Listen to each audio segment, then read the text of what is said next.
Question ये था ना कि C6H13Cl जब इसका एलिमिनेशन एल्कोहलिक केवल देखिए बता ही चुके हैं पहले ही, एलिमिनेशन करने पर 2 एल्कीन बनती।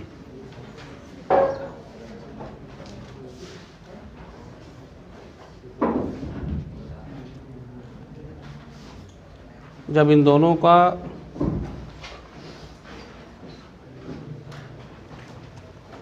ओजोनोलिसिस करते हैं,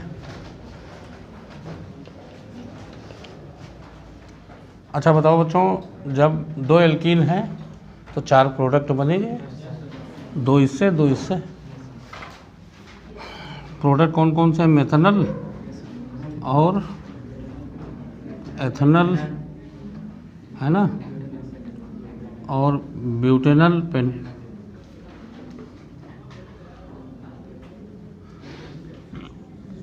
और पेंटेनल। बच्चों देखो,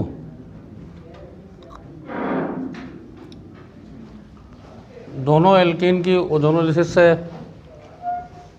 4 प्रोडक्ट बनेंगे। कार्बन की संख्या टोटल 6 होनी चाहिए, तो 6 वाले कार्बन वाले एक साथ रख दो, है ना, वो एक एल्कीन से बने होंगे। यही तो है भाई, दोनों से 4 बनेंगे, इसमें 6 हैं, तो इससे जो भी प्रोडक्ट बनेंगे उसमें 6 कार्बन होने चाहिए।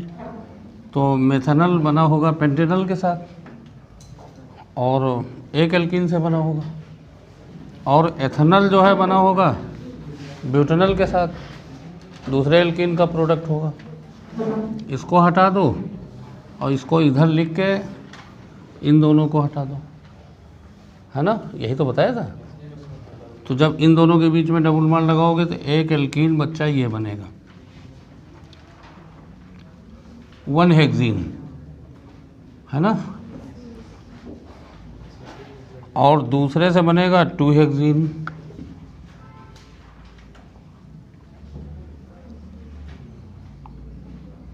एक 2 3 4 5 6, किसी एक को B मान लो, किसी एक को C मान लो, ठीक। अब Cl ऐसी जगह लगाओ, ये तो एल्काइल हैलाइड है, एल्काइल हैलाइड दूसरा तीसरा पॉइंट ही तो बताया था एल्काइल हैलाइड के, और अगले पॉइंट में भी एलिमिनेशन डिटेल में पढ़ाएंगे। तो एल्काइल हैलाइड के एलिमिनेशन से ये दोनों बनते हैं, तो डबल बॉन्ड यहाँ पे और यहाँ पे लाना है, तो ऐसी जगह Cl लगाओ जहाँ दोनों से बन जाए। तो कहाँ पे लगाओगे Cl? सेकंड पे लगाओ। तो जैसे ये तुम एल्काइल हैलाइड बनाओगे, 2 3 5 1 6, देखो अगर इसको A रखो तो इधर से एलिमिनेशन होगा HCl, तो ये बन जाएगा, और इधर से एलिमिनेशन HCl का होगा तो ये बन जाएगा। भाई इसी में दोनों बन सकते हैं, एक मेजर होगा एक माइनर होगा, तो ये A है। और अगर खाली तुम यहाँ लगाओगे तो ये तो बनेगा लेकिन ये नहीं बनेगा फिर, ठीक है ना, और यहाँ पे लगाओगे तो ये वाला बन जाएगा, फिर ये नहीं बनेगा, है ना। तो Cl की पोजीशन ऐसी जगह लगाओ जिससे दोनों एल्कीन बन जाए। समझ में आया सवाल? पहले तो तुमको प्रोडक्ट 2 सेट करने हैं, तो टोटल 6 कार्बन है, तो प्रोडक्ट में भी 6 होने चाहिए। तो बेटा मेथनल और पेंटेनल एक साथ ले लो, है ना, और एथनल और ब्यूटेनल एक साथ ले लो, ये है। समझ में आया? ये क्वेश्चन समझ में आया? फिर बता दें भाई, 4 एल्कीन बन रही हैं, 4 प्रोडक्ट, तो जाहिर सी बात है 2 एल्कीन हैं, तभी तो 4 बनेंगे। एक एल्कीन से 2 ही तो प्रोडक्ट बनेंगे, तो 2 एल्कीन हैं तो कितने बन गए? 5 कहाँ बनेंगे? 4 बनेंगे। अब इसमें 6 कार्बन हैं, ओजोनोलिसिस से भी ब्रेक हो जाता है लेकिन कार्बन तो वही रहते हैं, तो ऐसा सेट करो कि 6 कार्बन एक साथ आवें। तो मेथनल और पेंटेनल एक साथ एल्कीन से बना होगा, और एथनल और ब्यूटेनल दूसरी एल्कीन से बना होगा। अब इन दोनों को हटा दो, इसके बीच में डबल बॉन्ड लगा दो और इसको उल्टा करके लिखो, ऐसे लिख दो और इन दोनों को हटा दो, इसके बीच में डबल बॉन्ड लगा दो, ये दोनों हो गए। अब एल्किल हैलाइड बना लीजिए। एल्किल हैलाइड में Cl ही तो लगा होगा, तो Cl ऐसी जगह पर लगाओ जहाँ से दोनों एल्कीन बन जाए। ठीक, हर्षवर्धन किया था ही नहीं है तो करो ना, तुम क्या पढ़ रहे हो फिर, इसको लिखो ना, घंटे भर लगा दिए, हद हो गई भाई, इसको लिख तो लो, बाद में नहीं, अभी लिखो इसको, काम ख़त्म करो इसका, बाद में कब करोगे, तुरंत लिख डालो। मतलब एक क्वेश्चन तो जिससे अगर इच्छा हो तो हम तो और सवाल बोलें। भाई ओजोनोलिसिस की प्रैक्टिस करनी है, इम्पॉर्टेंट है ओजोनोलिसिस, ओजोनोलिसिस रिएक्शन इम्पॉर्टेंट है।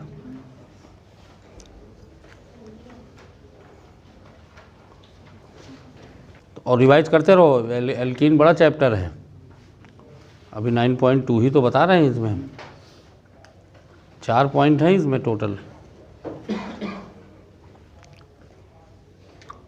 और ऑक्सीडेशन ओजोनोलिसिस में ओजोनोलिसिस ज़्यादा इम्पॉर्टेंट है। और ये सीखो, ये अभी तो छोटे छोटे सवाल दे रहे हैं भाई, समझे। और एल्काइन का ओजोनोलिसिस पढ़ा देते हैं। तो एल्कीन की ओजोनोलिसिस से एल्डिहाइड कीटोन, याद है, एल्कीन की रिडक्टिव ओजोनोलिसिस से क्या बनता है, एल्डिहाइड कीटोन। और इसका फ़ायदा क्या है, अगर हमें एल्डिहाइड कीटोन पता हो तो एल्कीन का स्ट्रक्चर बना सकते हैं। यही सवाल आता है, तुमको प्रोडक्ट दे दिए जाएंगे जैसे हमने सवाल दिया था, और एल्कीन बनाना होगा। ठीक, अगर डाइईन होगा तो डाइईन का भी सवाल दिया था, डाइईन होगा तो कितने प्रोडक्ट बनेंगे, 3। अरे डाइईन है तो कितने प्रोडक्ट बनेंगे, 3 बनेंगे। एक प्रोडक्ट जो बीच वाला होगा उसमें 2 ग्रुप लगे होंगे, 2 कीटोन या 2 एल्डिहाइड या 1 एल्डिहाइड कीटोन। समझ में आया सबको। तो नेक्स्ट लिखो ozonolysis of alkyne, ozonolysis of alkyne. आओ बेटा,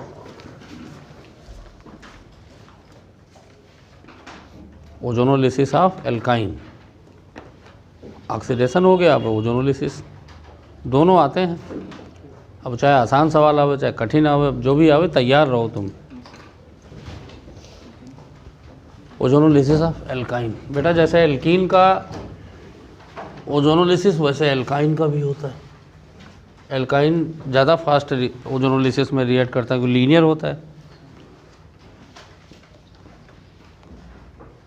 जब एल्काइन का ओजोनोलिसिस करते हैं तो इसमें भी ओजोनाइड बनता है, लेकिन इसमें और एल्कीन का ओजोनाइड दोनों में फ़र्क है। इसमें यहाँ सिंगल बॉन्ड है बीच में, उसमें नहीं था।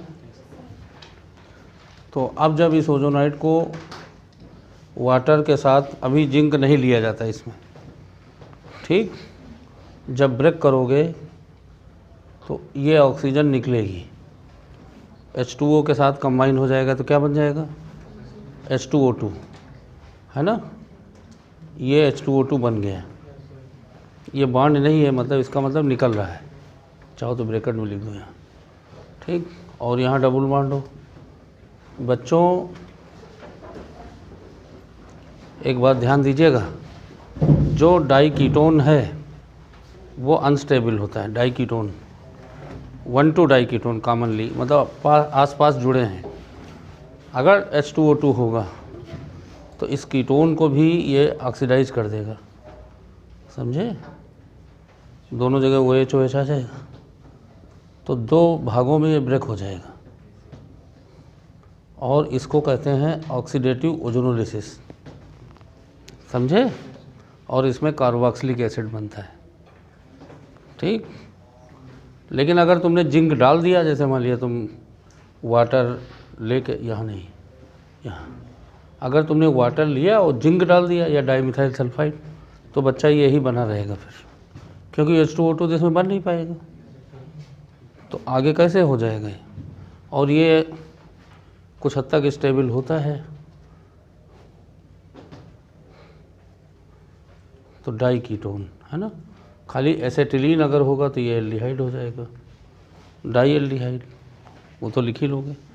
लेकिन ये रिडक्टिव नहीं किया जाता है यहाँ पे। यहाँ पर एल्काइन का ऑक्सीडेटिव ओजोनोलिसिस करते हैं और ये बॉन्ड ब्रेक हो जाएगा, देखो ज़रा, और 2 मोल कार्बोक्सिलिक एसिड बन जाएंगे।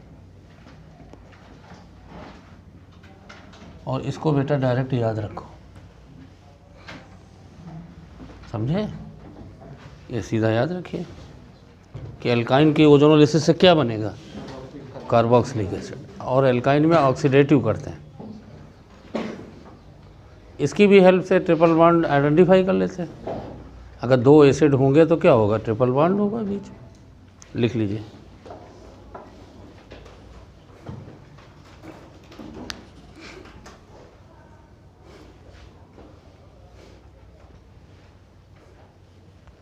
फटाफट इसको जो है लिखते चले जाओ।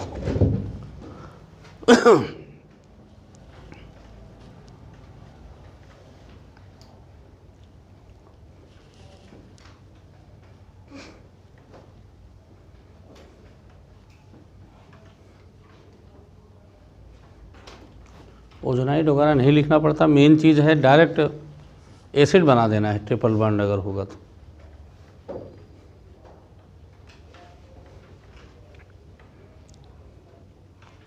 तो बस लिखना सीखो इसका डायरेक्ट, और ये दिमाग में बैठा लो। कभी कभी पहले पीएमटी में ये भी पूछा गया है, तो बच्चा अगर जिंक दे दिया जाए तो आगे एसिड ना बनाना, और समझाया तो कि भाई H2O2 बन नहीं पाएगा, तो डाई कीटोन का ऑक्सीडेशन कैसे हो पाएगा, ठीक है ना। तो यही छोड़ दीजिएगा लिख के, पर ये नहीं पूछा जाएगा, मेन यही पूछा जाएगा।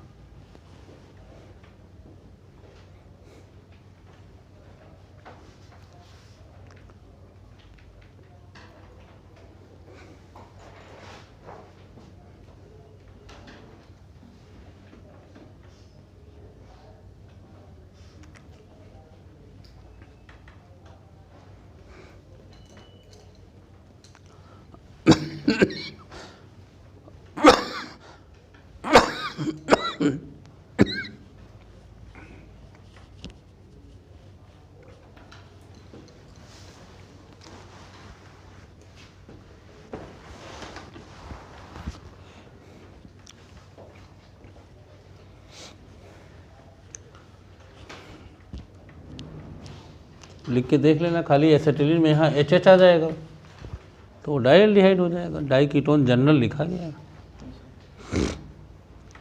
समझ में आया? लिखो, when alkyne is treated with ozone, when alkyne is treated with ozone then it will form ozonide. Alkyne is treated with ozone,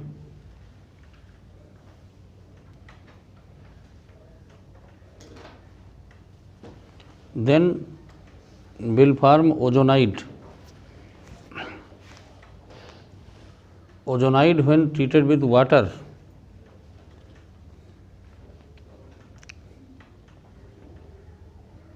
ozonide when treated with water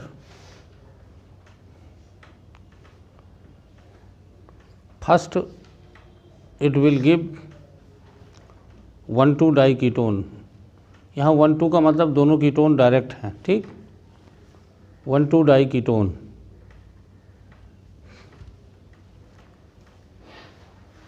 which is लिखिए, which is oxidized by H2O2, which is oxidized by H2O2, bracket में लिख देना generated during reaction, कोई अलग से नहीं लेना है तुमको। which is oxidized by H2O2 bracket में generated during reaction, bracket close करिए, into the 2 mole of carboxylic acid,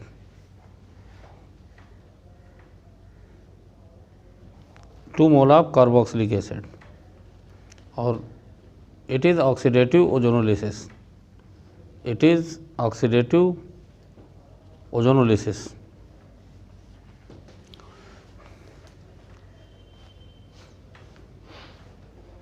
ठीक, अगली लाइन में लिख लीजिए, if ozonide is treated with water in presence of zinc, ozonide is treated with water in presence of zinc,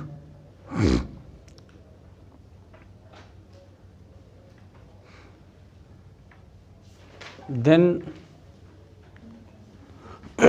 ozonide is treated with water in presence of zinc, then 1,2 diketone is formed.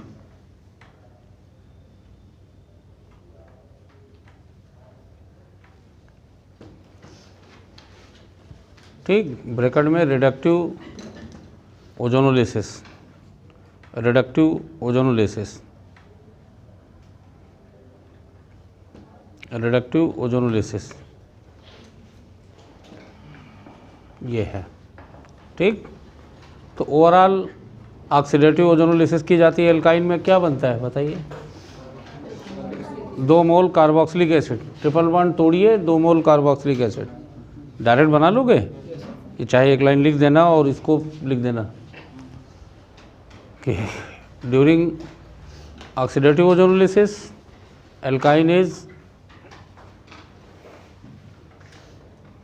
broken into 2 mole of carboxylic acid. During oxidative ozonolysis, alkyne is broken into 2 mole of carboxylic acid. Alkyne is broken into 2 mole of carboxylic acid. बच्चा बताओ, अगर अब तुम लोग ये product direct लिखो, इसकी ozonolysis करेंगे तो क्या बनेगा? डायरेक्ट लिख बताओ। अब इसमें जिंक नहीं लिखा जाएगा, क्या बनेगा? प्रबल क्या बनेगा इसमें? ये बॉन्ड ब्रेक होगा बताइए, और ये किस में बदल जाएगा? कार्बन, कार्बन तो CH3 COO। इसमें कोई घबराने डरने की बात ही नहीं, इसको COO लिख दो प्लस CH3 CH2, और ये वाला कार्बन किस में बदल जाएगा? COOH। तो एस्टिक एसिड, प्रोपेनोइक एसिड, यही तो करना है। इसमें बच्चा कुछ दिक्कत ही नहीं लिखने में, है ना? कर ले जाओगे। एल्कीन की ओजोनोलिसिस से एल्डिहाइड कीटोन, ठीक, एल्डिहाइड कीटोन तो बताया ही है, और एल्काइन की ओजोनोलिसिस से एसिड, कार्बोक्सिलिक एसिड। याद रखो, एक क्वेश्चन देते हैं, लिखो, छोटे बड़े सवाल लगाओ जी, इन्हीं सवालों से प्रैक्टिस होगी। Ion organic compound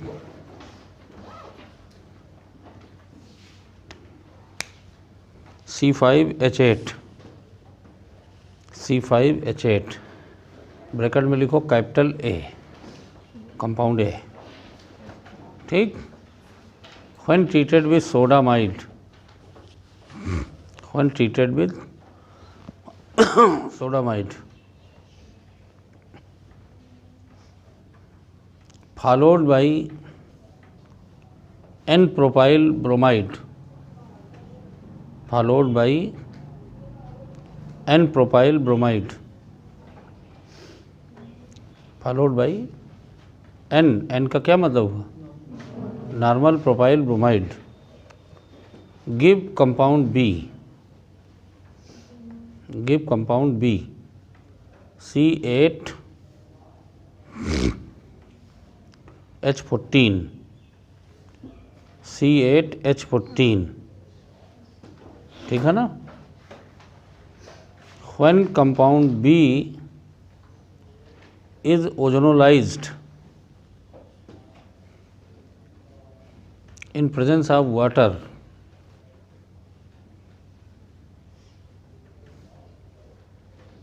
in presence of water to give 2 isomeric carboxylic acid, 2 isomeric carboxylic acid C&D,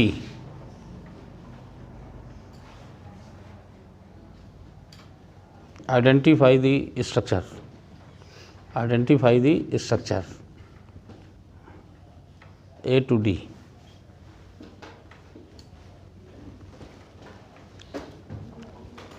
identify the structure A to D। दिखाएं भाई, 3-4 लोग, 4-5 लोग तो दिखाओ इसको करके, बनाओ स्ट्रक्चर। पहले इन सवालों का तरीका क्या है, पहले ऑब्जर्वेशन लिखो, कौन किस में बदल रहा हो, DB निकालो, ऑब्जर्वेशन लिखो, वो सारा काम तो तुरंत तुम्हारा जो है एक आध मिनट में हो जाए। फिर भाई एनालिसिस में आओ। पहला जो प्राइमरी तुम्हारा काम है,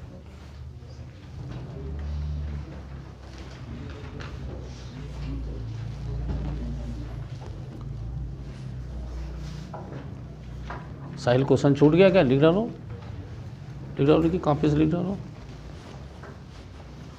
कौशलेंद्र जरा साहिल को लिखवाओ, लिख डालो बच्चा, इससे ऑर्गेनिक तुम्हारी इम्प्रूव हो जाएगी। ऐसे 30-40 सवाल जहाँ लगाए तो इम्प्रूव हो गया ऑर्गेनिक।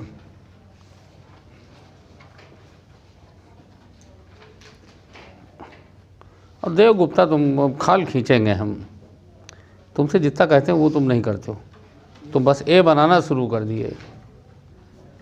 ये गलत बात है भाई। पहले बच्चा ऑब्जर्वेशन लिख डालो तुम। नहीं वो नहीं, वो तुम प्रोफेसर नहीं हो।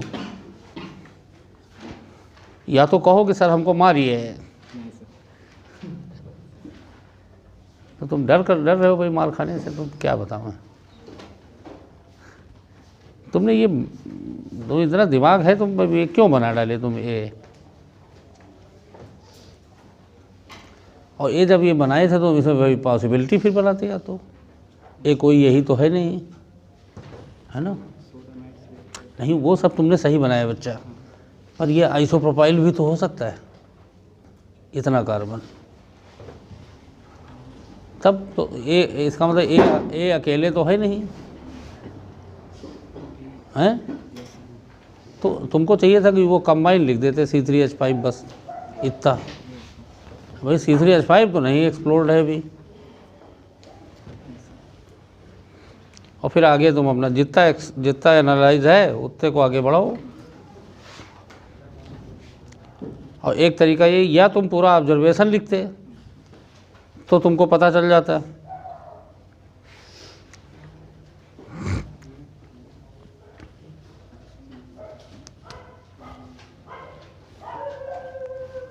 प्रबल दिखाया नहीं भैया तुमने।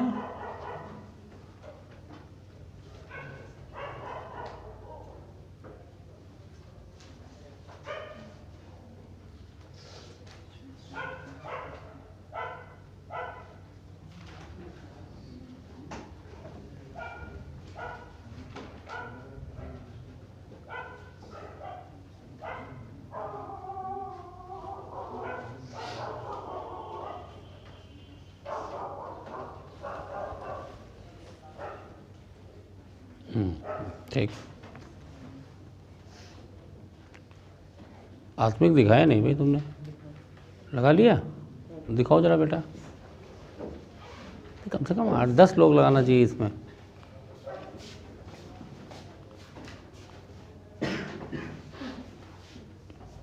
नहीं अब ये बताओ, जब इनका ओजोनोलिसिस करोगे वो तो सेम बन गए, आइसोमेरिक कहाँ बने? तुमने सबसे पहले ये बनाया होगा, वही गलती है तुमसे। बताओ आगे तुमने ठीक है पैटर्न ठीक किया, पर आगे एसिड दोनों सेम नहीं हो गए। दिखाओ दिखाओ दिखाओ दिखाओ, आसान सवाल है भाई, वही दिखाओ। हाँ ये ठीक है भाई, 2 लोगों ने तो दिखाया कम से कम। तो बेटा तुरंत मॉडिफाई करो, तुम भाई रेंज में है क्वेश्चन वो। तुम भाई क्या कर रहे हो, तुम तो दिखाई नहीं रहे हो, तुम खोपड़ी नीचे कर लेते हो फिर नहीं ऊपर करते हो। दिखाओ उसको।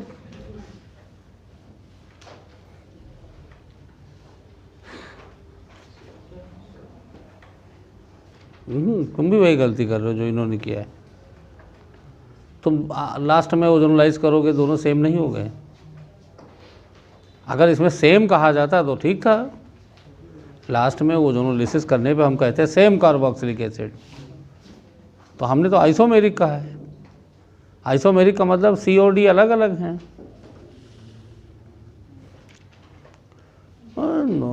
मारा इस हर्षवर्धन को दौड़ा दौड़ा के अरे तुम ये बच्चा समझ लो, ये मतलब तुम सब लोगों के पेरेंट ही हैं, समझ लीजिए। एज ए गार्जियन हम तुमसे कह रहे हैं कि जब तक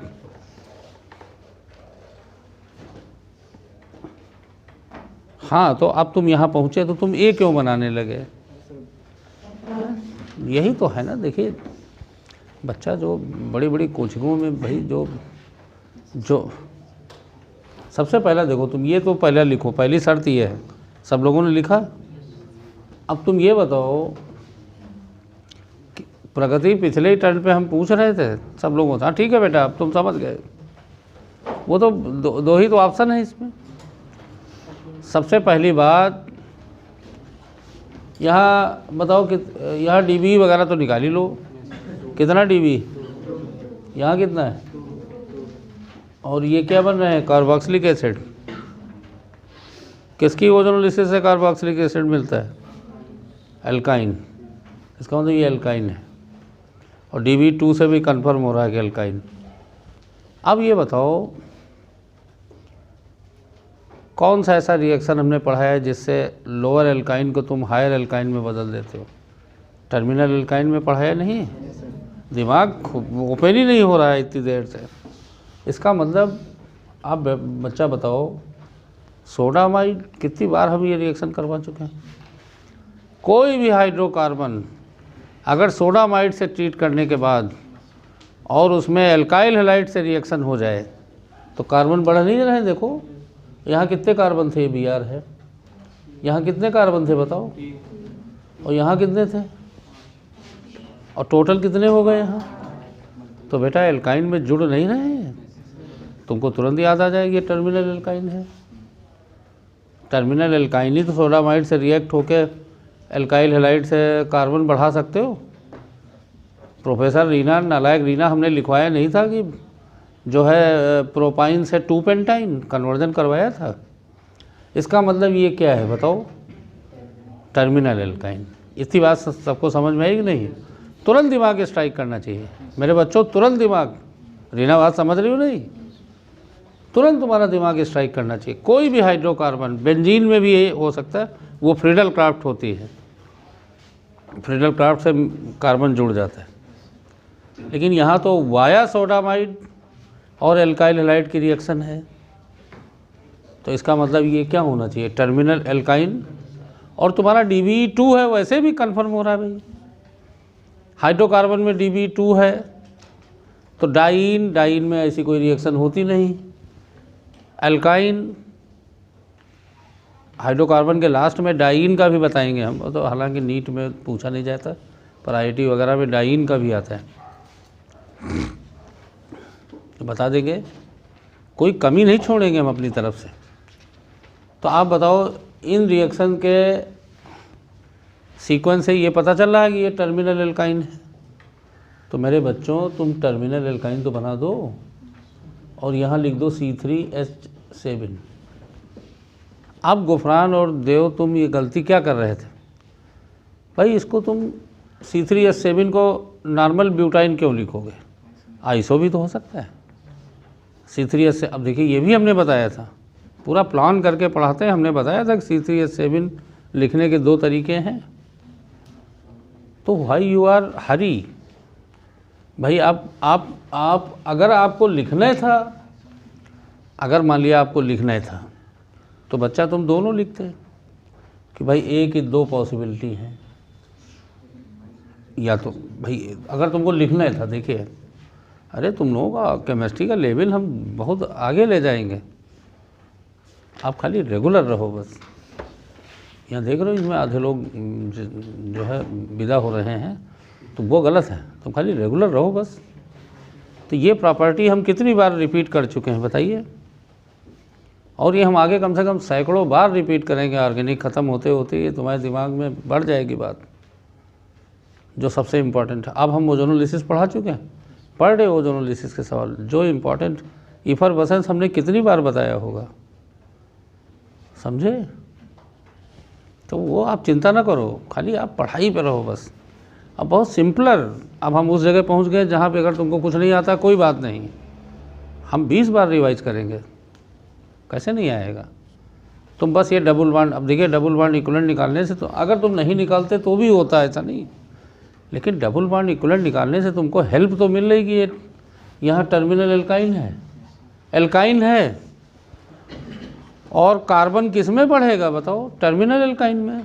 भाई यहाँ सोडामाइड लग के प्रोपाइल ब्रोमाइड से रिएक्शन हो रही है, नहीं बताया तुमको? कई बार बताया, समझे? तुम कहाँ दिमाग खो गया है तुम्हारा, फिर तुम इधर देखो, बताया कि नहीं बताया इसकी। तो तुमको चाहिए कि तुम अभी ये दो पॉसिबिलिटी, या तो दोनों को लेके चलो या तो यही लिखा रहने दो, ठीक भाई, आगे हम क्लियर करेंगे। तो यही तुम C3H7 जैसे तुमको पकड़ में आ गया, ठीक है ना, जैसे C3H7 तुमको पकड़ में आ गया और अल्काइन तुमको पकड़ में आ गया, तो छोड़ दीजिए बस अभी उसको बहुत ज़्यादा। भाई हम आगे वाले स्टेप देख लें, फिर हम तय करेंगे। अब तो ये तुमको पता चल गया कि ये अल्काइन है, और इन रिएक्शन से तुमको ये पता चल रहा है कि ये टर्मिनल अल्काइन है। कोई भी हाइड्रोकार्बन, और तुमको 5वें पॉइंट में मैंने पढ़ाया भी है, तुम फिर रिवाइज कर लो 5वां पॉइंट, और नहीं तो तुमको बता ही रहे हैं बार बार। तो आप देखो, तुम बच्चा ये लिखा रहने दो, तुम जितने को हम उतने सवाल बोल दें प्रैक्टिस के लिए वो, और ये क्वेश्चन तुमको कहाँ मिलेंगे गए ऑब्जेक्टिव में। अब देखो इसका सोडामाइड, अब एक एक करके लिख के चलो, तो तुम लोग बताओ सोडामाइड से क्या होगा?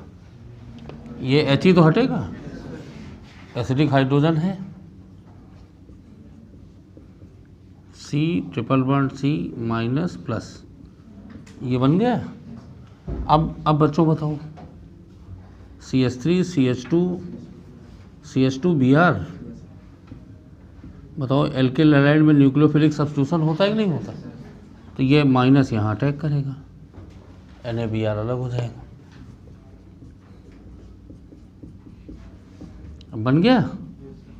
बताओ अब बच्चों इसका ओजोनोलिसिस करो, तो ओजोनोलिसिस कहाँ होगी? ट्रिपल बॉन्ड पे होगी कि नहीं होगी? तो इधर तो क्लियर हो रहा है, क्या बन रहा है इधर? CH3 CH2 COOH normal butanoic acid, और इधर क्या बन रहा है? CH3H7 COOH। मेरे बच्चों बताओ दोनों आइसोमेरिक है कि नहीं? तो अगर इधर नॉर्मल प्रोफाइल है तो फिर इधर क्या होना चाहिए? आइसो होना चाहिए, नहीं होना चाहिए?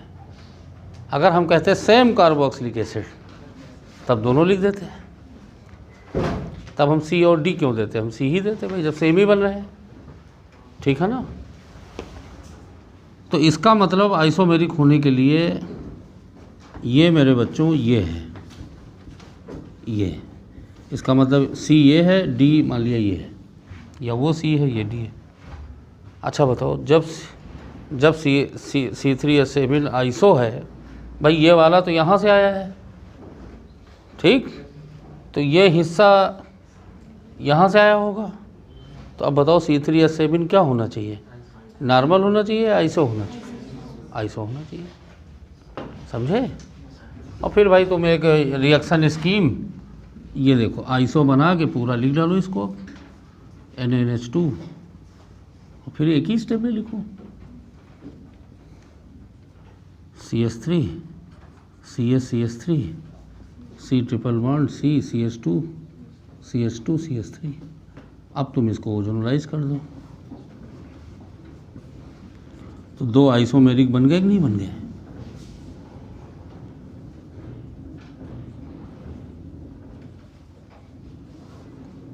बन गए कि नहीं बन गए बताइए? ये पूरा नोट कर लो, समझ में आया? तो तुमको एक लाइन अगर तुमको लैंग्वेज में लिखना हो तो आगे आप लिख दीजिए कि because we get two isomeric carboxylic acid, therefore it is C3H7 is isopropyl। और पहला पॉइंट ये था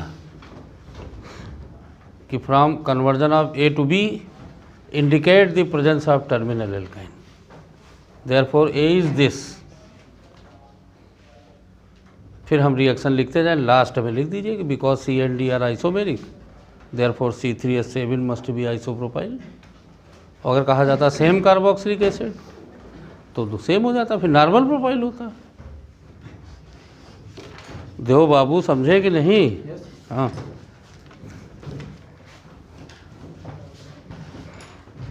तो दूसरा क्वेश्चन दें, जल्दी इसको नोट कर डालो। और तुम बेटा जो है कम से कम यही लिखना सीख लो, है ना। और जब खाली बैठो थोड़ा क्लास के बाद तो 5वां पॉइंट टर्मिनल एल्काइन वाला रिवाइज कर लो और दौड़े चले आओ हमारे पास कि सर इसमें ज़रा बताइए, तो रिवीजन हो जाएगा। या तुम लोग आपस में अब लिख डालो, इसमें इतना जो है जिम्नास्ट करने की जरूरत नहीं, अपने आप लिख डालो।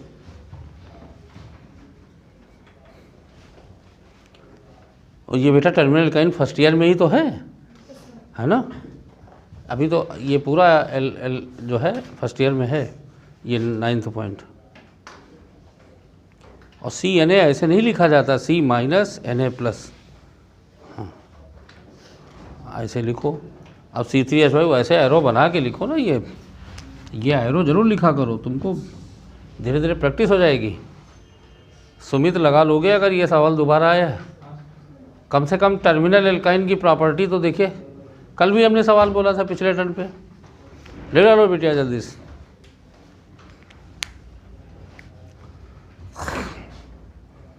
तुमको 12th में ही डॉक्टर बनना है, हाँ, तो पूरा रट डालो सब, रट भी लो, लिख भी लो, समझो।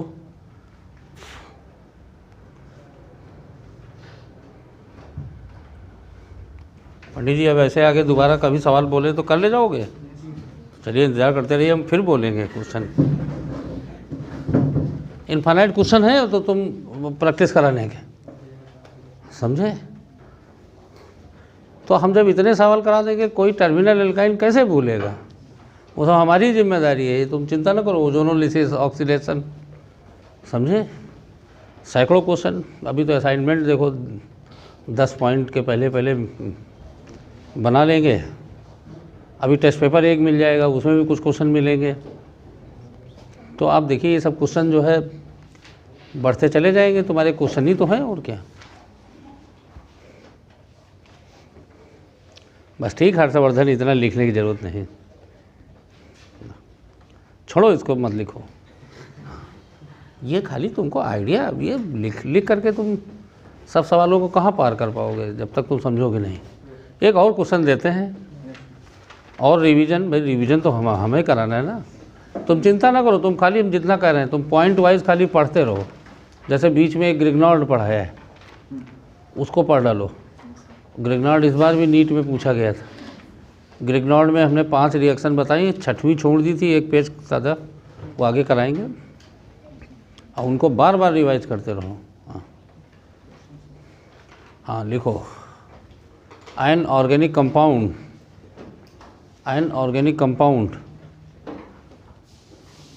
C8H10 ब्रैकेट में लिखो capital X on ozonolysis will give compound Y, only compound Y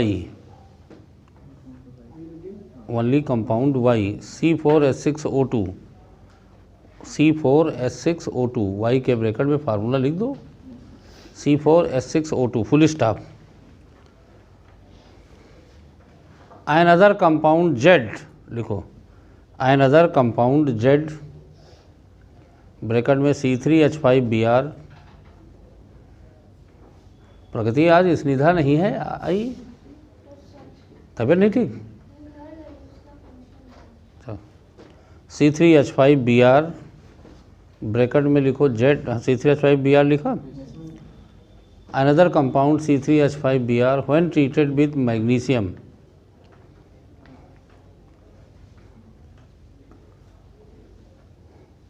to form organometallic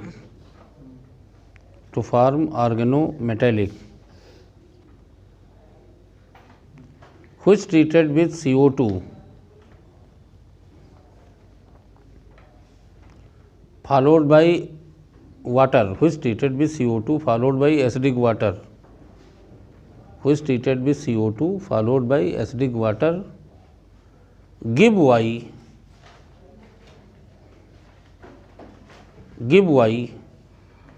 identify XYZ, give Y full stop, identify XYZ। अरे बस इस फाइंड स्ट्रक्चर XYZ और क्या, कुछ छूट गया तुम्हारा क्वेश्चन?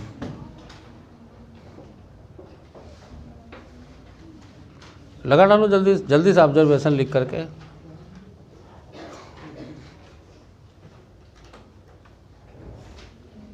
फिर तुम मूर्ख, तो वही काम, तुम यही काम गलत करते हो। नहीं, तुम ये मालगाड़ी की तरह लिखना फिर शुरू कर दिए।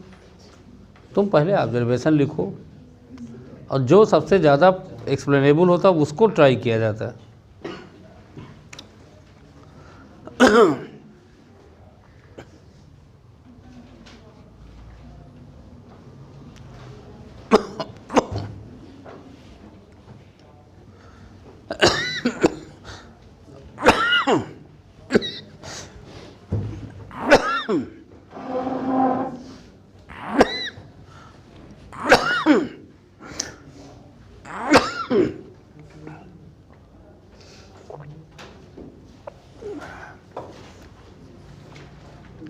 कुछ छूट गया क्या?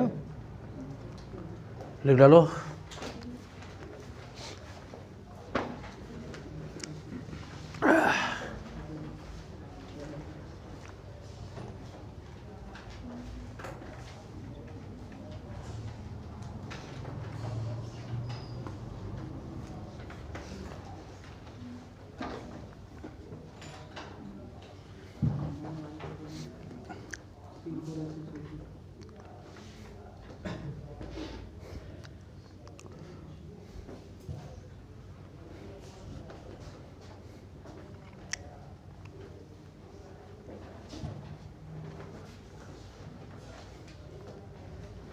हमारे दोनों पटेल नहीं तो यार हमको तुरंत आंसर मिलता। हमारे दोनों पटेल नहीं।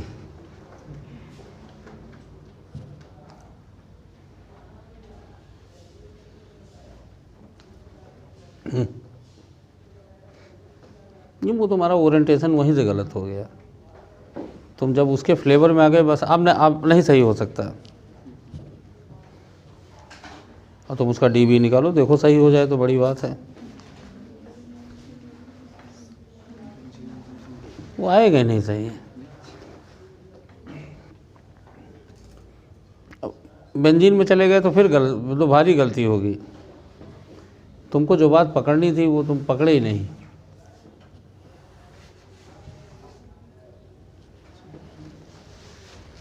प्रबल बनाओ भैया, तो बड़ा टाइम लगा दियो तुम इस सवाल को।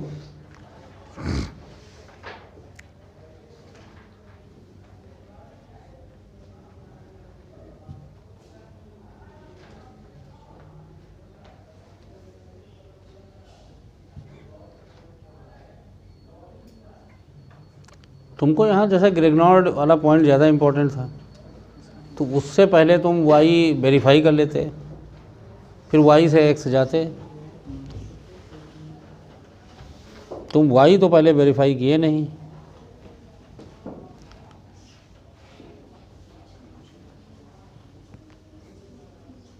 नहीं, यहाँ क्यों आए? रटा है इसलिए आए या नहीं? नहीं, क्यों आए यहाँ आए क्यों? हमको ये बताओ ना।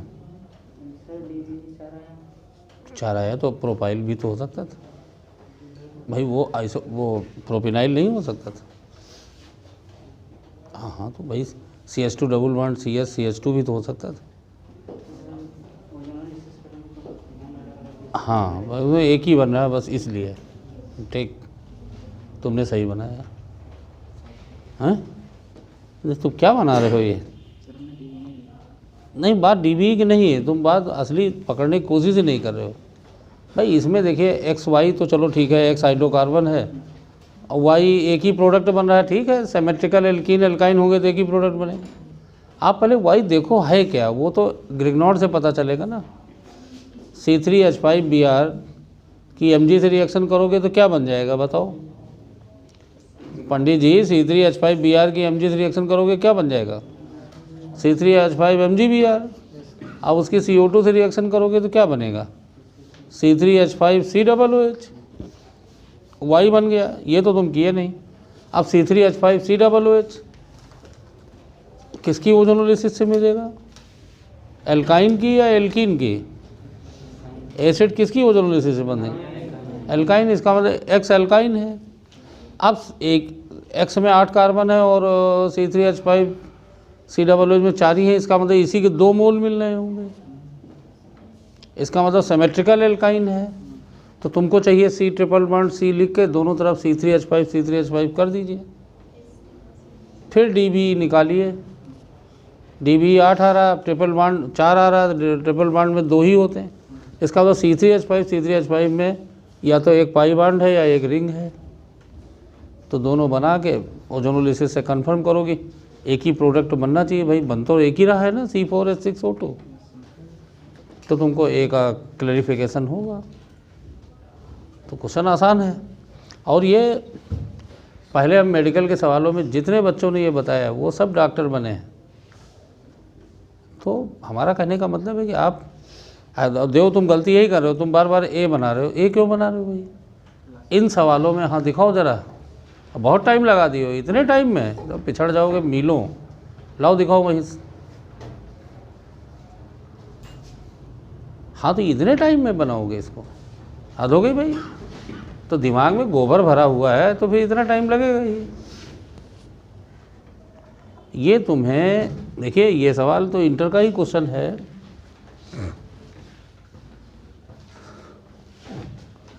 ये बेटा आपके मेंटल IQ को रिप्रेजेंट करता है भाई। पढ़ा तो ही है, ग्रिग्नॉर्ड पहले पढ़ चुके हो, ओजोनोलिसिस अभी पढ़ रहे हो। तो इसमें और साथ में DB ऊपर से पढ़ चुके हो। अब बेंजीन लिखना तो यहाँ बेवकूफ़ी है यार, बेंजीन की तो ओजोनोलिसिस ही नहीं होती, बात ही ख़त्म हो गई है ना। यहाँ बेंजीन क्यों लिखोगे आप? देखो सबसे पहला काम तो ये C8H10 है, ओजोनोलिसिस से C4H6O2 बन रहा है, ठीक है। DB4 है तो बेंजीन कैसे बना दोगे आप? बच्चा बेंजीन बनाओगे तो कहाँ C4H6O2 मिलेगा? ठीक है ना। बेंजीन तो यहाँ कोई भी लेमैन स्टूडेंट होगा तो भी बेंजीन तो नहीं बनाएगा। अरे भाई यहाँ C6COOH होता तो ठीक है, एक बार हम बेंजीन दिमाग में रखते। यहाँ तुम्हारे लिए सबसे इम्पोर्टेंट ये था, ये कि ये भाई Mg से रिएक्शन हुई, ठीक। चलो इधर से लिख दें, Mg से रिएक्शन किया तो क्या बनेगा बताओ? तो तुमको ये फटाक से लिख देना चाहिए था कि भाई MgBr, और फिर इसका CO2 और H+ से रिएक्शन करोगे तो क्या बनेगा बताओ? कार्बोक्सिलिक एसिड और बढ़ जाएगा। तो ये क्या होगा? C3H5COOH। और ये मेरे बच्चों Y ही तो है। तो इसका मतलब अब फिर से आ जाओ ओजोनोलिसिस पे। देखो ज़रा, बहुत अच्छा सवाल है ये। हम चाहते हैं ऐसे सवाल भाई, 1-2 बच्चों को दिखाने से बात नहीं बनेगी क्लास में। इसको 10-12 लोग समझे और आगे निकलने की होड़ हो। नहीं हमारा देखिए सर, हमारा देखिए, क्लास का वो भाई नहीं। यहाँ तो किसी को बोल दोगे बच्चा तुम पढ़ो तो और कहो गुस्से में, ठीक है ना।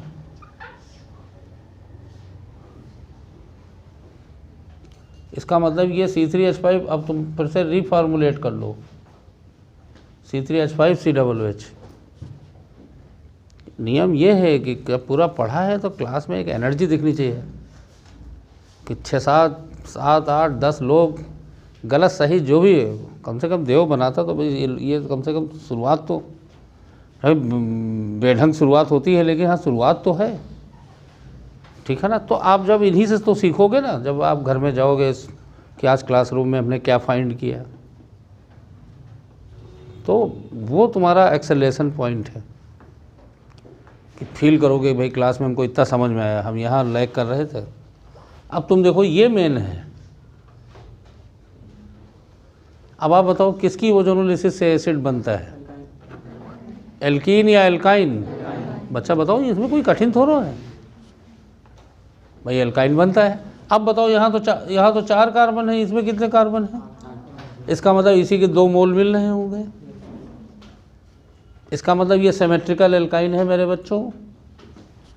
सिमेट्रिकल एल्कीन या एल्काइन ही तो ओजोनोलिसिस से सेम कंपाउंड देते हैं, ठीक। और दिमाग में ये कतई रीना बच्चा, ये ध्यान दो, दिमाग में कतई ना लोगे हमारा पिछला कमज़ोर है ना, ये तुम दिमाग में लाए। तुम तो 0 से पढ़ रहे हो भाई, कैसे कमज़ोर है? हम ये कहाँ देख रहे हैं कि तुम्हें 11th में क्या पढ़ा, 12th में क्या पढ़ा? तो तुम अपने आप ही क्यों इनवाइट कर रहे हो कि हमारा पढ़ा नहीं है? समझे? तो ये तो पहला तो ये निकाल दो कि नहीं, हमको तो सर शुरू से पढ़ा रहे हैं और हमको ठीक है, हमारा शुरू से तैयार हो रहा है। और ये क्यों निकाल दे रहे हो कि नहीं हम झारखंड के और यहाँ से पढ़ के आए? इससे क्या लेना देना, तुम चाहे जहाँ से पढ़ के आओ, दिमाग सबके पास है, एक्टिव हो और बस पढ़ाई करो और रेगुलर रहो बस।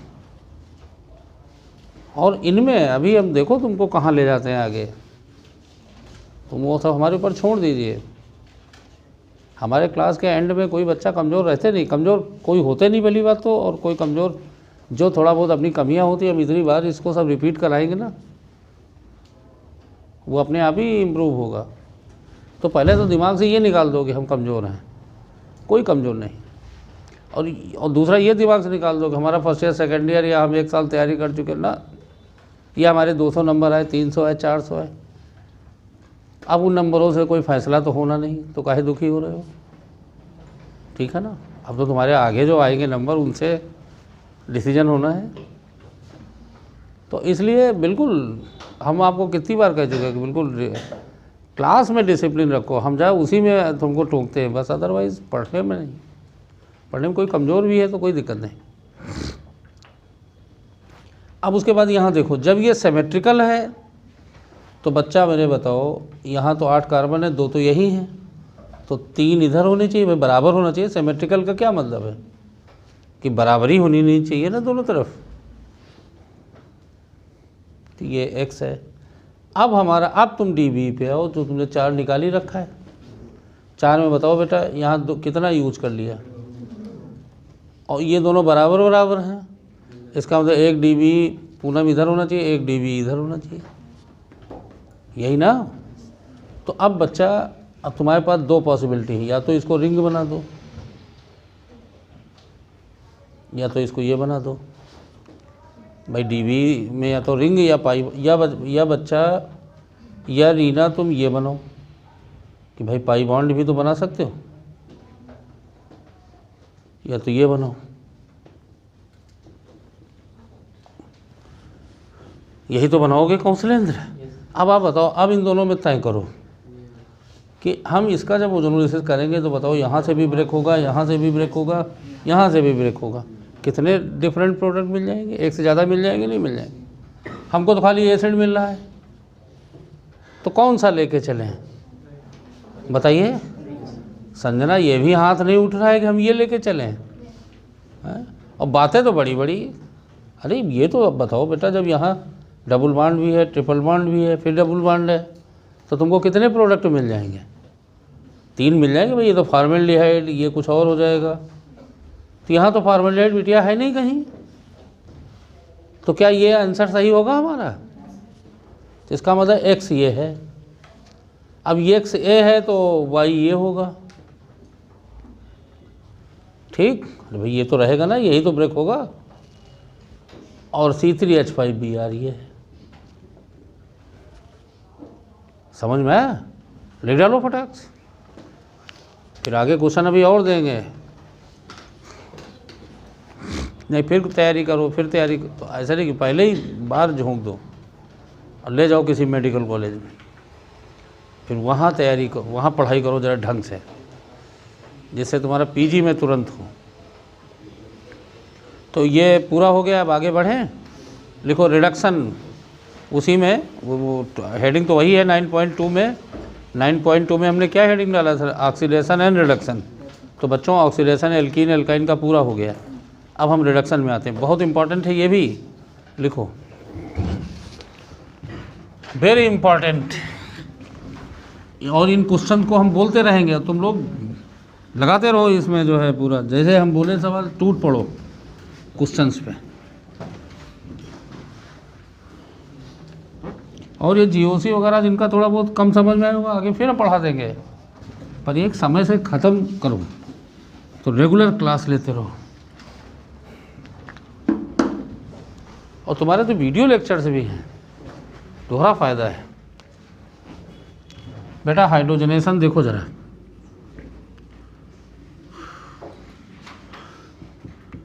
पहले एल्कीन का बताते हैं। देखो एक तो देखो अब ये हाइड्रोजनेशन हम कितनी बार तुमको बता चुके हैं, अब यहाँ पूरी मैकेनिज्म बता देते हैं। जब एल्कीन को हाइड्रोजनेशन करते हैं कैटेलिस्ट की प्रेजेंस में, प्लेटिनम या पैलेडियम है ना, इसको कैटेलिटिक हाइड्रोजनेशन कहते हैं। सेवेटियर्स और सैंडरसन रिडक्शन, सैंडरसन्स रिडक्शन है ना, या कैटेलिटिक हाइड्रोजनेशन, कैटेलिटिक हाइड्रोजनेशन। आसान है, पर इसमें ख़ास बात क्या है? देखो ये बेटा एक ख़ास बात तो ये है कि यहाँ एक पाई बॉन्ड ब्रेक हो रहा है और 2 सिंगल बॉन्ड बन रहे हैं। तो ओवरऑल एक बॉन्ड ब्रेक हो रहा है, 2 बॉन्ड बन रहे हैं।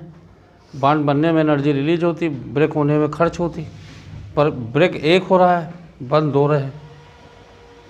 स्टेबल बन रहा है ना, एल्केन ज़्यादा स्टेबल होता है, तो बच्चों इसमें एनर्जी रिलीज होती, और इसको कहते हैं हीट ऑफ हाइड्रोजनेशन -Q। एक कई बार बता चुके, एक पाई बॉन्ड में 27-28 किलो कैलोरी पर मोल रिलीज होती है, पर इसको हीट ऑफ हाइड्रोजनेशन कहते हैं।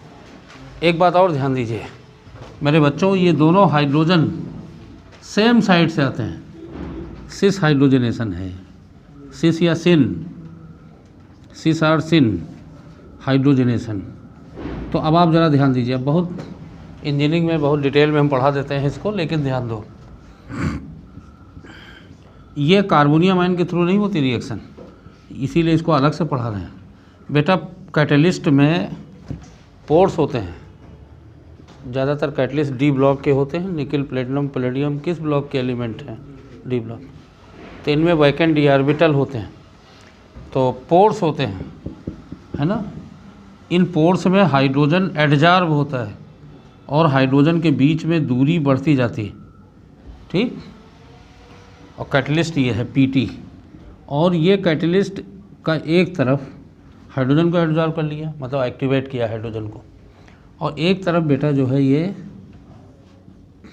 एल्कीन के पाई इलेक्ट्रॉनों के साथ बॉन्ड बना लेता है। इसको ट्रांजिशन स्टेट कह दीजिए आप, मतलब ये रिएक्शन इंटरमीडिएट के थ्रू नहीं होती, ट्रांजिशन स्टेट, जैसे SN2। अब ये अब देखो ध्यान से सुनिए ज़रा, अगर ये ग्रुप बड़े बड़े हो गए, बड़े बड़े मतलब सब्स्टिट्यूटेड अगर है ज़्यादा, तो क्या इसके साथ ये एडजस्ट हो पाएगा ठीक से?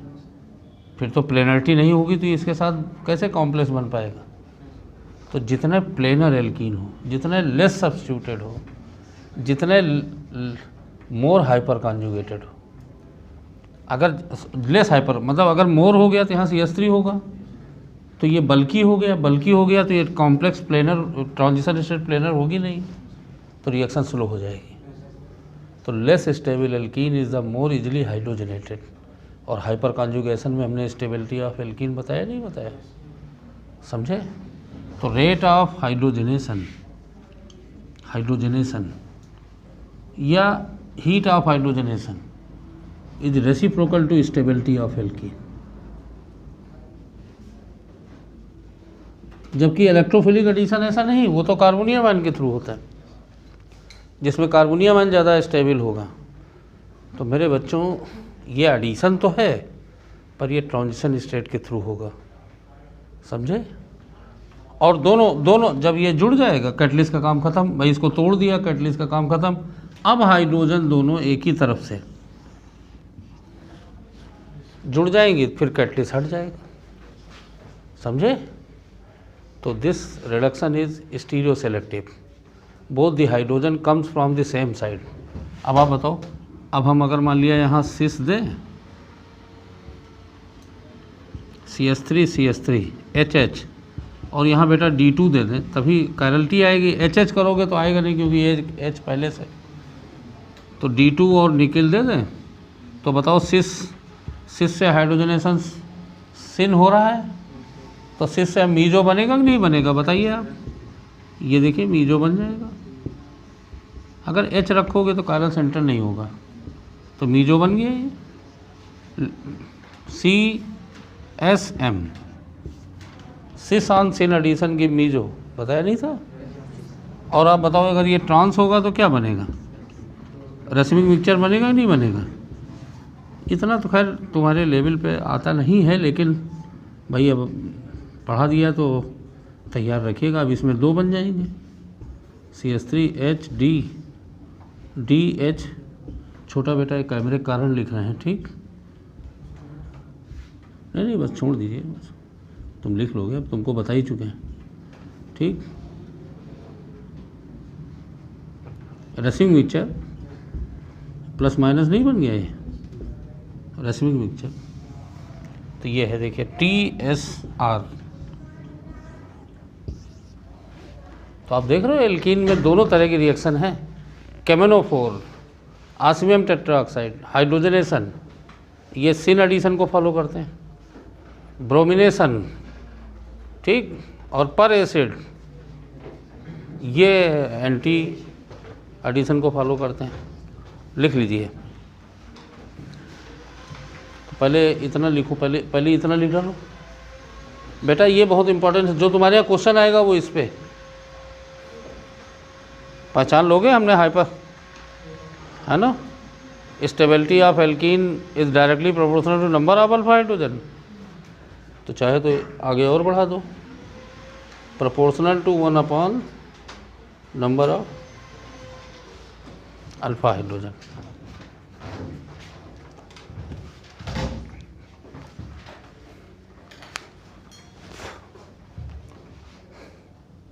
एलेवेंथ की बुक में एल्कीन एल्काइन का हाइड्रोजनेशन दिया गया है, उसमें भी पढ़ सकते हो, ठीक।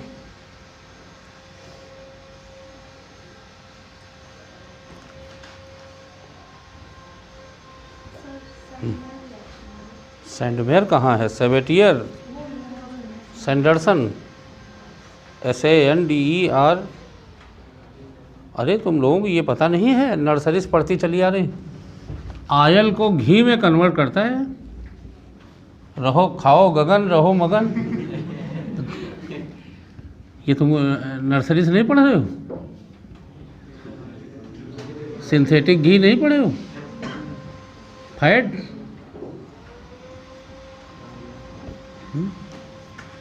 बस फैट्स में आत्मिक निकिल लेते हैं, प्लेटिनम नहीं लेते हैं। अभी हम बताएंगे क्यों नहीं लेते हैं।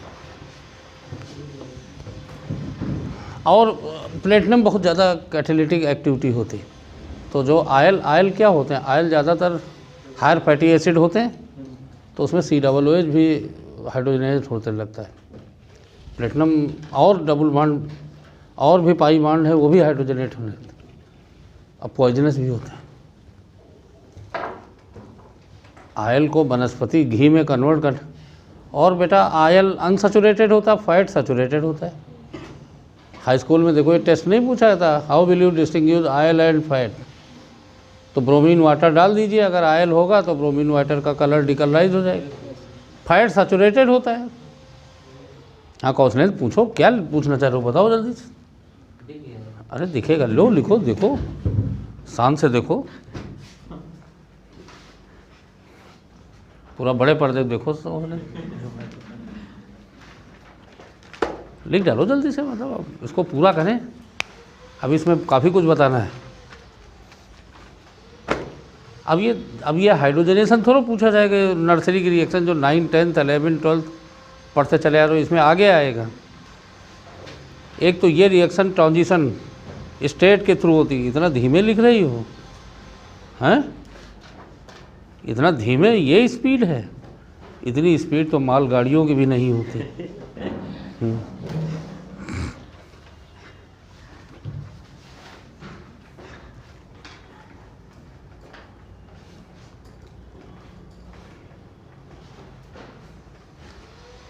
और क्वेश्चन इसमें एक ही आता है कि भाई which alkene is more easily hydrogenated.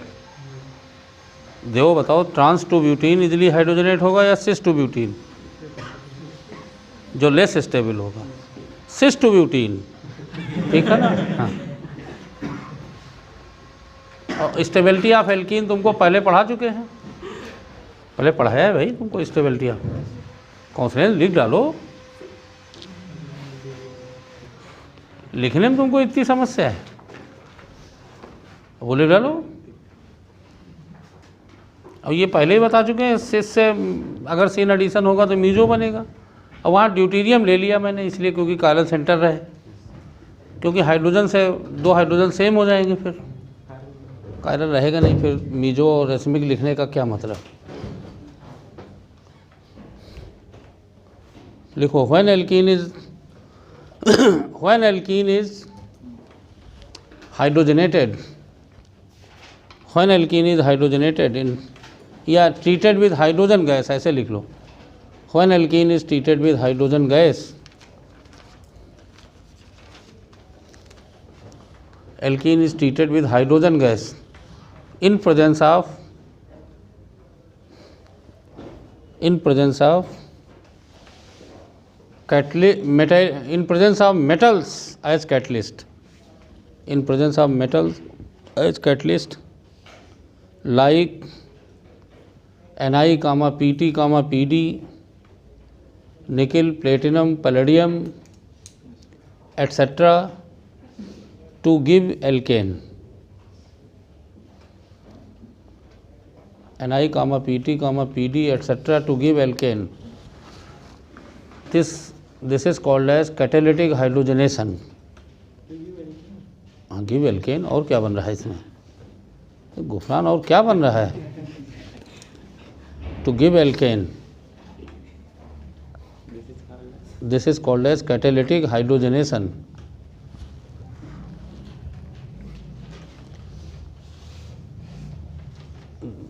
Hydrogenation can take place through transition state.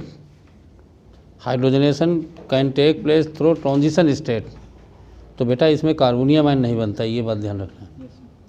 Hydrogenation can take place through transition state.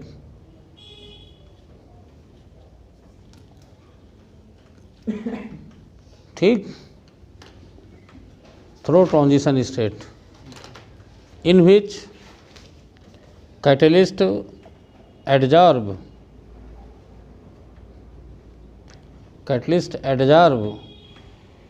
hydrogen molecule H2 molecule and H2 molecule and help to dissociate HH bond, help to dissociate H single bond H and also adsorb alkene and also adsorb। भाई एडजॉर्सन है catalyst, absorption नहीं होता है। ये surface पे दिखा रहा हूँ तो एडजॉर्सन, ठीक है ना। adsorb and also adsorb alkene, full stop। therefore less substituted, underline कर लीजिएगा, लेस सब्स्टिट्यूटेड, ब्रैकेट में less stable, alkene is more easily hydrogenated,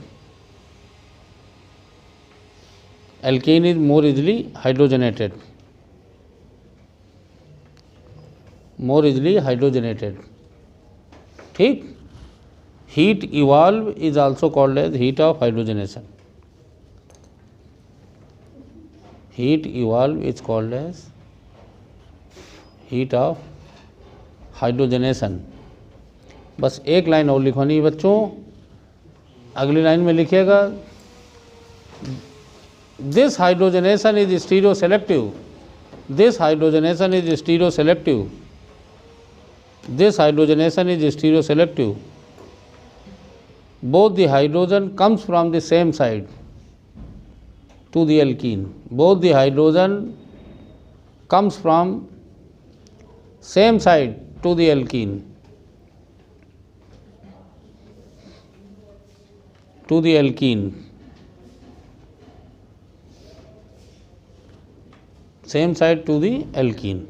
Syn or cis hydrogenation will take place.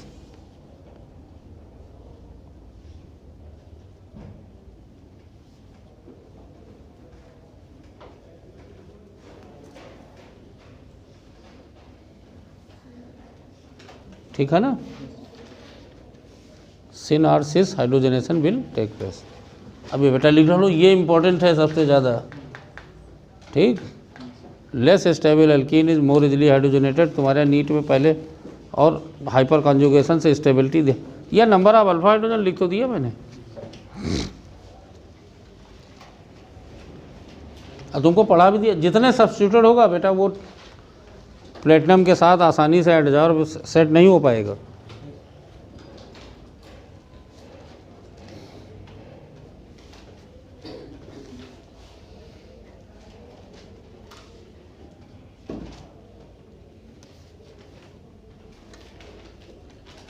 इस हफ्ते 10वां पॉइंट जो है पूरा करना है, जिससे इन एल्किल लाइट फिर हम अगले हफ्ते अल्कोहल ईथर में आ जाए, है ना।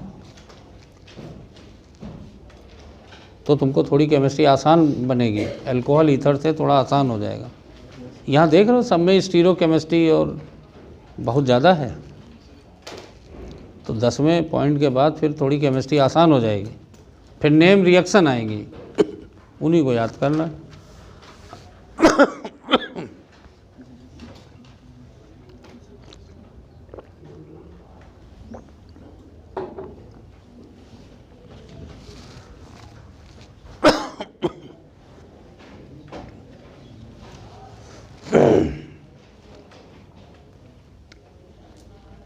लिख डालो जल्दी से, ना लिखना चाहो ना लिखो, मतलब उसको आप जो है याद कर लीजिए।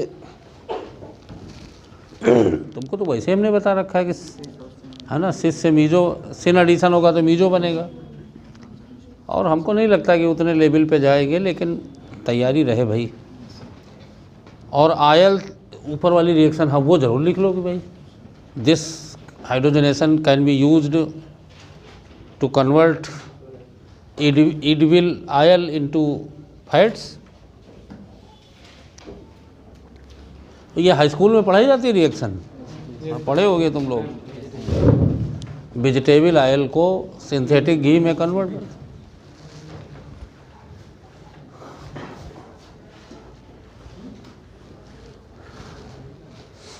देखो अब देखो जरा, बहुत जरा सब लोग देखो जरा ध्यान से। कैटालिटिक हाइड्रोजनेशन खाली, बच्चों सुनो जरा, कैटालिटिक हाइड्रोजनेशन खाली कार्बन डबल बॉन्ड कार्बन को ही रिड्यूस नहीं करता है, कार्बन ट्रिपल बॉन्ड को भी करता है, अभी आएंगे ट्रिपल बॉन्ड।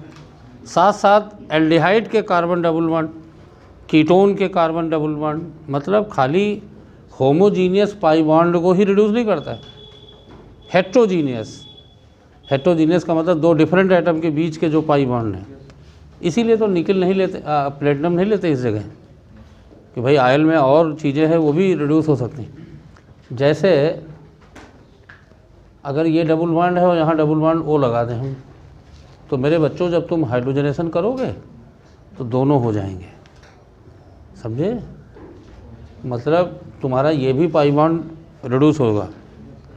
तो ये हाइड्रोजनेशन सेलेक्ट केवल एल्कीन के लिए सेलेक्टिव नहीं है, other pi bond like C double bond O, C triple bond N, N triple bond C are also reduced. समझे? तो जैसे इसको अगर करोगे और बाकी आगे एल्डिहाइड कीटोन में बता देंगे तो ये OH में और ये भी H में। अब तुम चाहते हो कि नहीं हम केवल इन पाई बॉन्ड को तो रिड्यूस करें, कीटोन का रिडक्शन ना हो, तो बेटा यहाँ पे विल्किंसंस कैटेलिस्ट लेते हैं। देखो विल्किंसंस इसी बार पूछा गया था। अब ये कोऑर्डिनेशन में भी पढ़ाएंगे विल्किंसंस कैटेलिस्ट, ठीक है ना? कैटेलिस्ट, विल्किंसन कैटेलिस्ट बच्चों tris triphenyl phosphine rhodium chloride, ये है, ये बेंजीन है, ठीक है ना? ये है बेंजीन है 3, ये PH और ये फास्फोरस है, ठीक? और ये 3 बार है और रोडियम, ठीक? और पोस्टमार्टम करना हो तो ये है, पर इसकी ज़रूरत नहीं है, लेकिन तुम लोगों को चूँकि पढ़ना नहीं इसलिए तुमको ज़रूरत है, पढ़ते तो शायद ना कहते हैं। ये ट्रिस ट्राइफिनाइल तो रोडियम क्लोराइड ये है, ठीक है ना? तो इसको मिटा देने तुम आधी एनर्जी लिखने में लगा दोगे और जो पढ़ना है वो नहीं पढ़ोगे। तो tris triphenyl rhodium first chloride, इसको विल्किंसंस को नोबेल प्राइज़ दिया गया था 1984 में। केवल carbon hydrogen double bond reduce होगा, दूसरे रिड्यूस नहीं होंगे। अब तुम नाराज़ होगे, नहीं सर हमको इसको रिड्यूस करना है, इसको नहीं, तो फिर आगे एल्डिहाइड कीटोन में lithium aluminium hydride, sodium borohydride बताएंगे, समझे? तो वो डबल बॉन्ड को नहीं करते। लिख लीजिए, लिखो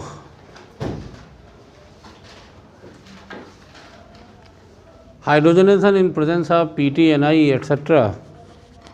Hydrogenation in presence of PT, Ni etc.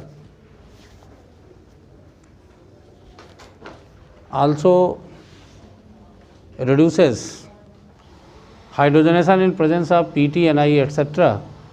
also reduces heterogeneous pi bond, also reduces heterogeneous pi bond like heterogeneous pi bond like C dub like लिख दे, नहीं वो भी नहीं लिख पाओगे, डिसलाइक कर दोगे। C double bond O, C triple bond N, C etcetera. Heterogeneous pi bond NO2 भी होता है, ये सब pi bond etcetera along with C double bond C, along with C double bond C, ठीक है ना? इसीलिए तो एल्कीन को ओलिफिन क्यों कहते हैं, क्योंकि एल्कीन आयल में डबल बॉन्ड होता है, इसीलिए ओलिफिन। एल्कीन को, एल्काइन को नहीं, एल्कीन को, समझे? ओलिफिन क्यों कहा जाता है, क्योंकि आयल में डबल बॉन्ड होता है, इसलिए एल्कीन को लाइक आयल्स ओलिफिन, ठीक? तो also reduce C double heterogeneous pi bond along with alkene, है ना? If we want selectively reduce C double bond C only, C double bond C only, but not other, then hydrogenation is carried out in presence of Wilkinson's catalyst. Then hydrogenation is carried out in presence of Wilkinson's catalyst. Wilkinson's catalyst underline कर लेना और bracket में लिख दो tris triphenyl rhodium, RH spelling बोल देते हैं, RHODIOUM, rhodium. Tris, TRIS, tris triphenyl phosphine, tris triphenyl phosphine, rhodium, tris triphenyl phosphine, rhodium. Bracket में चाहो बेटा फर्स्ट लिख दो, first chloride, tris triphenyl phosphine, rhodium, first chloride. या लिख दें, लिख लिए, लिख डालो बच्चों, tris triphenyl phosphine, rhodium, first chloride. तो ये ध्यान दीजिए विल्किंसन, और ये विल्किंसन तुम्हारे यहाँ वैसे ही पूछा जाता है। कोऑर्डिनेशन कंपाउंड चैप्टर खोलना 12th का फर्स्ट पार्ट, उसमें आखिरी में देखो एप्लीकेशन में विल्किंसन कैटलिस्ट दिया गया है, ठीक है ना। तो ये कोऑर्डिनेशन के लिए भी इम्पोर्टेंट। इसमें ना खोलो, रीना पागल हो चुकी है। 12th का फर्स्ट पार्ट का आखिरी बताया है ना, ये तो सेकंड पार्ट है। इसमें कहाँ मिलेगा?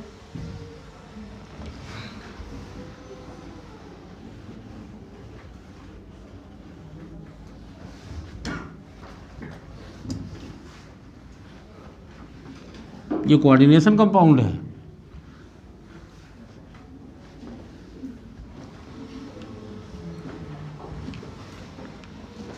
बच्चों ज़रा 5 मिनट अब ज़रा शांति से, बहुत इम्पोर्टेंट इस बार हर साल ही पूछा जा रहा है। देखो ज़रा मेरे बच्चों, अगर एल्काइन लेते हैं तो एक ख़ास बात ज़रा ध्यान दीजिएगा। इंटर में ध्यान नहीं देते थे तुम, लेकिन अब ज़रा ध्यान दीजिए।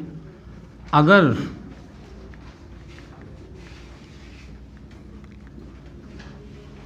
एल्काइन का रिडक्शन कैटेलिटिक करते हो तो बेटा पहले एल्कीन बनेगा, लेकिन ये आइसोलेट नहीं होगा।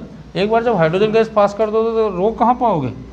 कैन नॉट आइसोलेटेड, समझे? एल्कीन आइसोलेट नहीं हो पाता है मेरे बच्चों। फिर उसके बाद इसका हाइड्रोजनेशन होता रहेगा, समझे? और फाइनल तुमको एल्कीन ही बनेगा। एल्केन, एल्कीन तुम अगर तुमसे कोई कहे कि एल्काइन से एल्केन बनाओ तो तुम यार ये रिएजेंट गलत हो जाएगा। एल्कीन बनाने के लिए कहा जाए, अगर तुमसे कहा जाए एसेटिलीन को एथिलीन में कन्वर्ट करो तो गलत है। एथिलीन कंट्रोल ही नहीं कर पाओगे, समझे? इसलिए देखो बेटा, अब बाद में नोट करना। इधर देखो, इधर देखो पहले, अब इधर देखो। तो ये एल्कीन आइसोलेट नहीं कर पाओगे इस जगह। तो अगर हमको मेरे बच्चों हमको एल्कीन ही बनाना है तो यहाँ सेलेक्टिव रिडक्शन करेंगे। मोस्ट इम्पॉर्टेंट, हर साल पूछा गया है, इस साल भी पूछा गया है और इस साल भी पूछा जाएगा। हाँ, तो यहाँ पे बेटा लिंडलार कैटलिस्ट लेते हैं, ठीक है ना। और लिंडलार कैटलिस्ट वैसे पॉइजन्ड पैलेडियम होता है। पैलेडियम में चारकोल वगैरह मिला, पॉइजन्ड पैलेडियम, बहुत प्रकार होते हैं, ठीक है ना। हम मतलब पॉइजन्ड पैलेडियम, पॉइजन्ड पैलेडियम का मतलब हुआ पैलेडियम की एक्टिविटी कम कर दो। तो बहुत सारे तरीके हैं, जैसे एक तरीका जो ज़्यादा यूज होता है PDBaSO4 है ना, या PD बेरियम एसीटेट, या सल्फ़र मिला दीजिए, सल्फ़र भी पॉइजन का काम करता है। तो या पॉइजन पैलेडियम, चारकोल मिला दीजिए, ठीक है ना, PDC ऐसे। तो आप ध्यान दीजिएगा, ये एल्कीन में कन्वर्ट कर देता है। और ख़ास बात है, ये सिस एल्कीन भी बनाता है। मतलब ये सेलेक्टिव ही नहीं है, स्टीरो सेलेक्टिव भी है। ये सेलेक्टिव तो ही है, एल्कीन को आगे रिड्यूस नहीं करता, लेकिन ये स्टीरो सेलेक्टिव भी है, सिस एल्कीन। अब तुम नाराज़ हो गए कि नहीं हमको तो ट्रांस बनाना था। तो ट्रांस अगर तुमको बनाना है तो मेटल डिजॉल्विंग अमोनिया रिडक्शन करते हैं। मेटल को अमोनिया में डिजॉल्व करेंगे। Active metal lithium, sodium, potassium को लिक्विड अमोनिया में। यहाँ बेटा हाइड्रोजन गैस नहीं ली जाती, हाइड्रोजन अमोनिया की यूज़ होती, इसको बर्च रिडक्शन कहते हैं, ठीक है ना। और इसमें ट्रांस एल्काइन जो है ट्रांस एल्कीन बन जाता है, यही पूछा गया था देखो, ट्रांस एल्कीन, ठीक। हाँ, इससे टर्मिनल एल्काइन आपको मैं पढ़ा चुका हूँ, साल्ट बन जाता है भाई, सोडियम लोगे तो क्या बन जाएगा, साल्ट। तो टर्मिनल एल्काइन रिड्यूस नहीं होता है, तो टर्मिनल एल्काइन कौन सा ट्रांस में बदलेंगे, can not reduce due to salt formation, can not reduce terminal alkyne, terminal alkyne due to, इधर देखो संजना फिर तुम लिखने लगी, कॉपी फेंक देंगे हम, देखो इधर मेन बात बताई जा रही है, हर साल पूछा जा रहा है, terminal alkyne due to salt formation.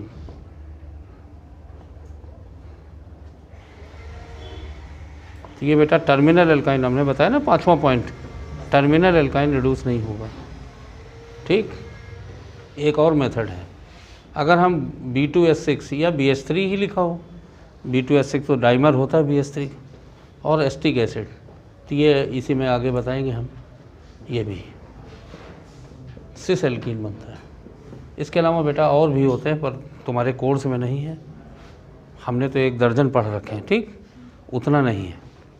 ये 3 रिएजेंट तुमको स्पेशली ध्यान देना है।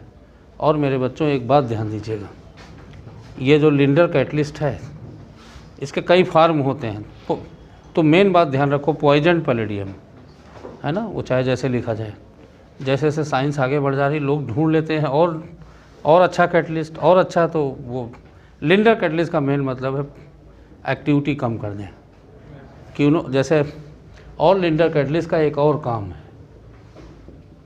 ये देखिए, और ये तुमने बोर्ड में जो लोग यूपी बोर्ड के, वो ये रिएक्शन उनके यूपी बोर्ड में बहुत ज़्यादा पूछी जाती है, इसको रोजनमंड रिडक्शन कहते हैं। तो दूसरा काम लिंडर कैटलिस्ट का ये है, एसिड हैलाइड को एल्डिहाइड में रिड्यूस कर देना, ठीक है ना, ये रोजनमंड रिडक्शन कहलाता है।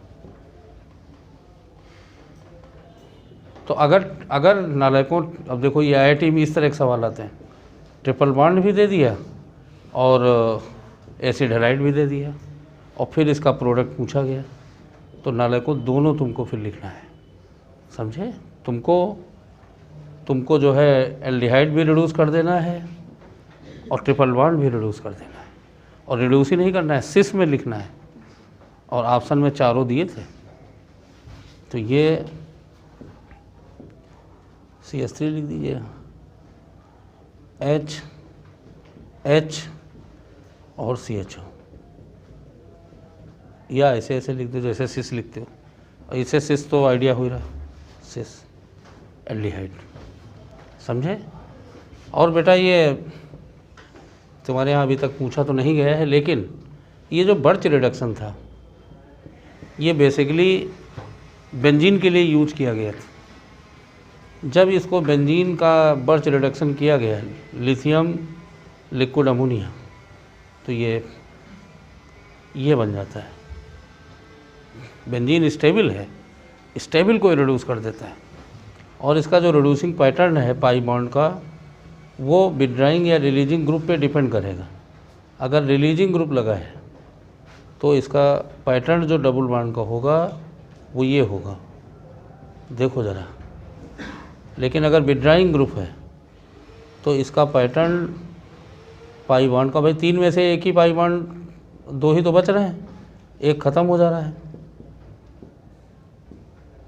इसमें यही है,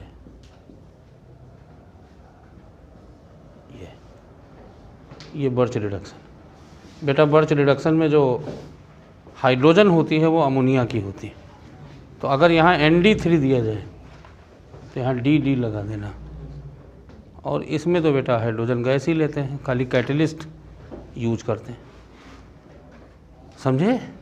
तो these are the reduction of, 3 reduction है मेथड। पहला, अगर तुम कैटेलिटिक हाइड्रो रिडक्शन करते हो तो डायरेक्ट एल्केन बनेगा, we can not obtain alkene, ठीक, इसीलिए लिख दिया। लेकिन अगर हमें एल्कीन बनाना है then we have many selective process in which hydrogenation in presence of Lindner catalyst or Birch reduction, these two are many important method, या हाइड्रोबरेशन करके एस्टिक एसिड में ले जाएं, समझे? तो इसको आगे बताना है तो लिख डालो बच्चों। देखो तुम पहले सुनो, पहले तुम ये लिखो, ठीक, फिर उसके बाद इसको तुम अलग से लिखो और उसको अलग से लिखो।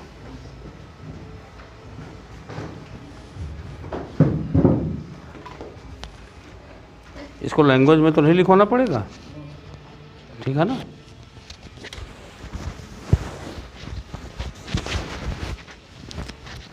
है बहुत इम्पोर्टेंट, ये देखिए हर साल पूछा गया।